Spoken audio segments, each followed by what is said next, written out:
There were two of them waiting as Jereko Kosta climbed awkwardly up the ladder through the shuttle hatch.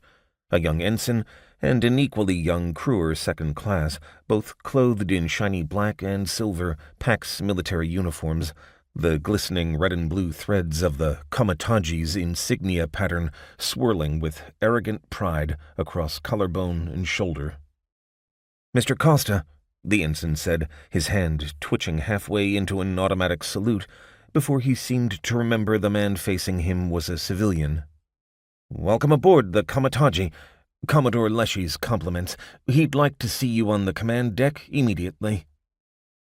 Kosta nodded, fighting against a strange fog of unreality as he looked around the docking bay's spotless gray walls and ceilings. The Kamataji. He was actually aboard the Kamataji. "Understood," he said, trying to match the ensign's neutral tone and not entirely succeeding. "I have just the 2 bags." "They'll be stowed aboard your ship," the ensign assured him as the crewer brushed smoothly past Kosta and disappeared down the ladder into the shuttle. "If you'll follow me, please." The slide car door was in a protected alcove in the docking bay's rear wall.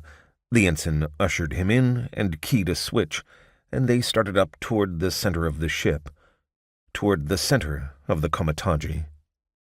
It was, Kosta thought, like being aboard a living legend.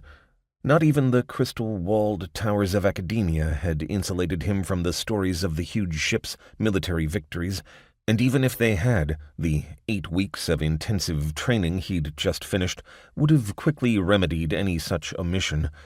Practically every one of Kosta's military trainers had had his or her favorite story to tell about the Kamataji, stories that were invariably told with a sort of grim glee.